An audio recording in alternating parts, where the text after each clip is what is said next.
When two cave divers break the cardinal rule of diving, one of them will suffer catastrophic consequences in a desperate struggle to survive.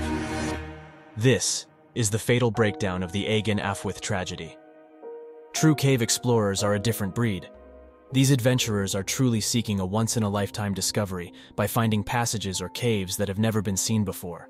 The desire to be the first is enough to propel them into situations that most of us cannot comprehend.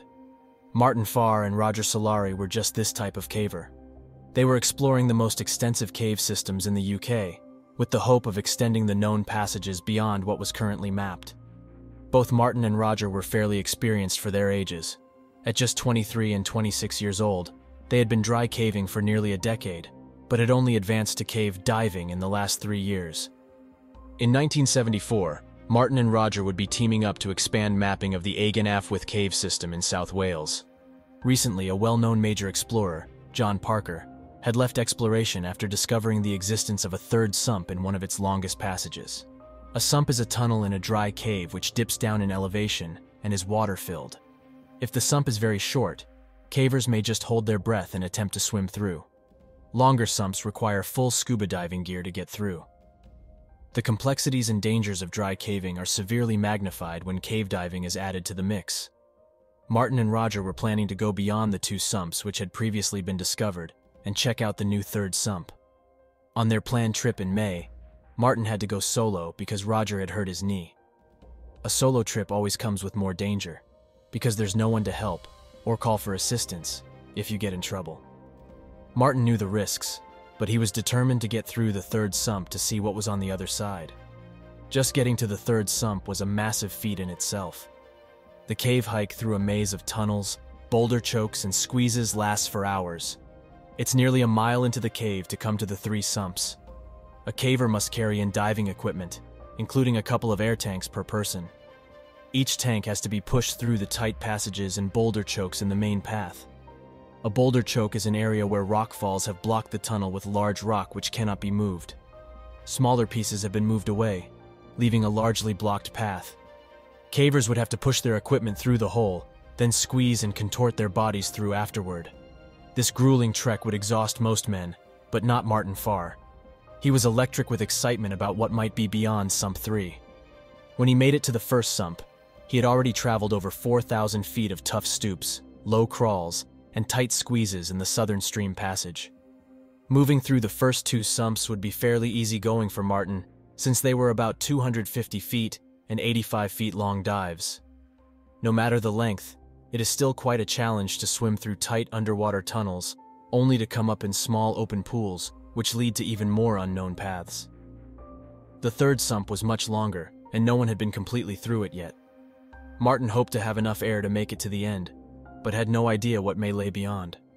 He swam the length of Sump 3 for 850 feet before making it to the next air chamber. This was more than 3 times the length of the first sump, but he was thrilled to see what was next.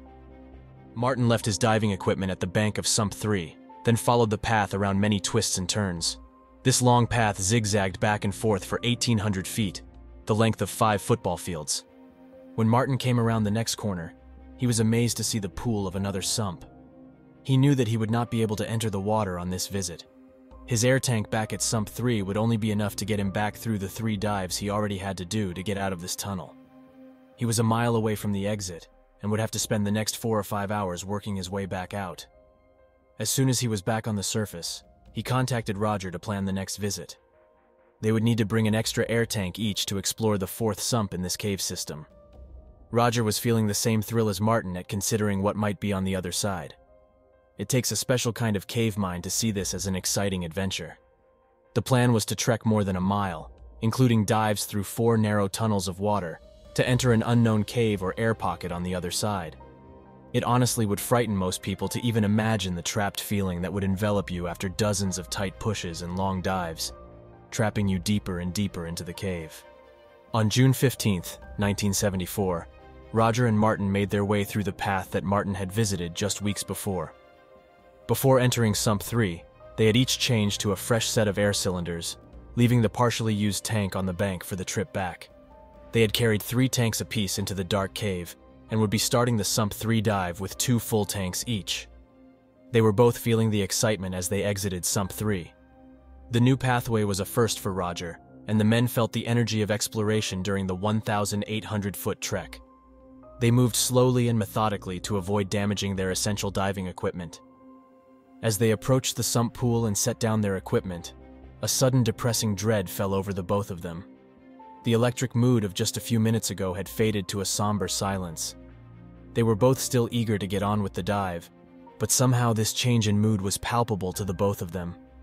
They were so far away from freedom, the walls seemed to close in, and the air became thick and suffocating. They each had a full tank for the Sump 4 dive, as well as the remainder of the tank used in Sump 3, but somehow this didn't provide comfort. One broken valve or damaged tube could leave them trapped in this very room. Despite this ominous weight, the men gathered their equipment and slid under the surface of the water. Roger had a spool of 400 feet of line to be laid. Martyn brought another spool with an additional 1,000 feet of line. They moved together as a team, though each was truly having an independent dive. They would each be responsible for their own safety, including deciding when to turn back. Roger's tanks were slightly smaller than Martyn's, so they knew that he would probably turn back shortly before Martyn. They also had different buoyancies.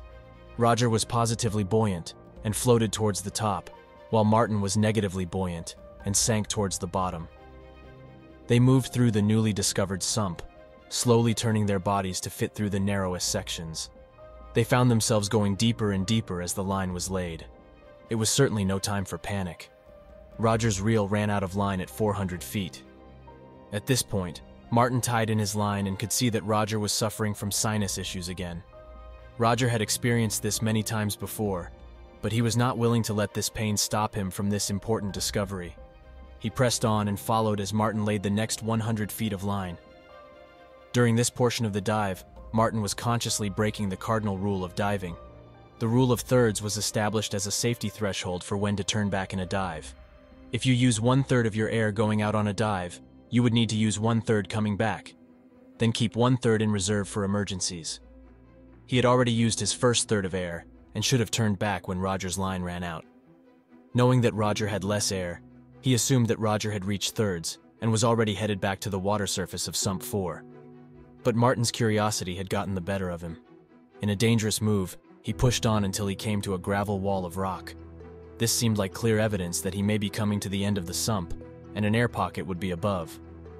He planned to follow the wall up and catch his breath in the air pocket before turning back. He was well past the halfway mark for his tank, and this left him in a dangerous position. If it took him more than half the tank to make it this far, he would need nearly as much to get back. He quickly moved up the wall until his depth meter showed that he was at just 3 feet from the surface. His hopes were instantly dashed. There was nothing but a rock ceiling above him. He knew at this moment that he should turn back to go, but the path led off to the right, and he hoped that there might be air just beyond this outcropping of rock. He pulled himself along another 30 feet before realizing it was a dead end. There was no air pocket. He turned back the way he came and could see up ahead at the junction that Roger was near the top of the passage, looking rather shocked. Martyn made quick signals that they must head out immediately. The anguished look on Roger's face may have been a stunned realization that he might not have enough air to make it 500 feet back to the water's surface. He was likely looking for the same pocket of air that Martyn expected to see. They were both surprised to find that the sump did not end with a new cave or pocket of air. Martyn quickly moved down to the bottom of the passage and followed the line out towards the exit. He had only gone about 130 feet back towards the exit when his tank came to its end. He tried to calmly switch to his reserve tank, but a quick calculation showed that he would barely have enough to make the next 300 feet in this sump, as well as the 850 feet in Sump 3. He had a partial tank between Sump 2 and 3, if only he could make it that far. He came up in the Sump 4 pool with the relief that only a full room of air could provide. He checked his gauge to see how much air was left, and it would barely be enough to dive through the next sump. It was a frightening realization how close he was to a sure emergency. But it still wasn't over. While he waited for Roger to make it to the surface, Martyn exited the water and sat on the bank to settle his nerves. Martyn knew that Roger had even less air than he did, so if he didn't surface in the next few minutes, it would be devastating. 10 minutes passed, and then 20. He was coming to the realization that if Roger did make it out of Sump 4, he wouldn't have enough air to get through Sump 3. Minute after minute passed, with no ripple or bubble in the water. All was perfectly still. After an hour, Martyn was sure that Roger would have been out of air, and there did not seem to be any air pockets in the sump. Martyn stepped into the water and pulled the guide line to make it tight. He pulled, and then it was clear. The line was no longer connected. Martyn reeled in the line until he came to an end where the line had been cut clean. It was at the 430-foot mark on the line, which meant that Roger was on his way back from the 500-foot mark where he'd last seen him. This was probably the point where Roger needed to switch tanks. He floated to the top and had to put his arm through the line so that he wouldn't lose it. Switching tanks in 1974 was not a simple task. The equipment was ill-designed, and locating the valve for a swap might require removing tanks and twisting your body to find the right piece. When a tank was running low on air, the diver would have to literally suck the air out in a stressful and uncomfortable effort at breathing. These circumstances could have easily led to Roger being tangled in the line. He would have been forced to quickly cut the guideline in order to get moving. In the desperate struggle to get air, he could have easily proceeded in the wrong direction, with no guideline and silted passages. Exactly what caused him to run out of air in that tunnel is unknown. It is certain that he would have been stressed and struggling to find any pocket of air in order to breathe. The devastating reality was that he did not find it. Martyn had to gather himself and remain calm to safely exit the 3 dives ahead of him and the long hike out to the top side. It would be hours before he'd be able to alert anyone to Roger's fate and gather a search team to return to locate his body. The devastating reality is that, if they had followed the rule of thirds, Roger would still be alive. If Roger had gotten tangled or gone the wrong way with a half a tank of air remaining, he could have had an opportunity to reorient himself and still make it out safely. If Martyn had kept a reserve, he would have had enough air to turn around to look for Roger when he didn't see him along the passage. After this dive, Martyn Farr stated that he never broke the thirds rule again. He went on to have a notable diving career over the next several decades. Over the weeks and years that followed the accident, all attempts to locate Roger failed. He was nowhere to be found in Sump 4. Martyn performed an extensive search of the sump in 1981, top to bottom for nearly 700 feet. He was unsuccessful in locating any evidence of Roger. It was still an incredibly challenging area to explore. All equipment and air had to be carried in over a mile deep into the tunnels. It would take years for another team to explore this sump again. Knowing that Roger's body was somewhere in the tunnel, the new cavers were hoping to finish the expansion of what was on the other side of Sump 4. Ian Rowland and Julian Walker in the fall of 1986 were able to push beyond the limit reached by Martyn. There, at 720 feet into the sump, they found the body of Roger Solari, 12 years after he went missing. Because this sump was such a challenging place to reach, removing Roger's body would be nearly impossible. It was decided to leave his body in place, due to the incredible risk it would cause for any recovery.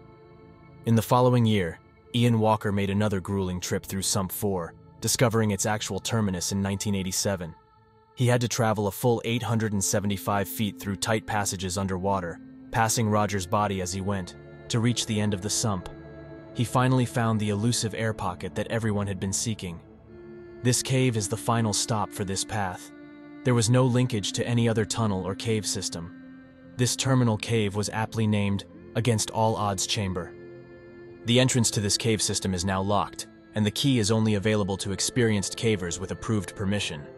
A plaque was placed near the entrance to Sump 1 in honor of the life of Roger Solari.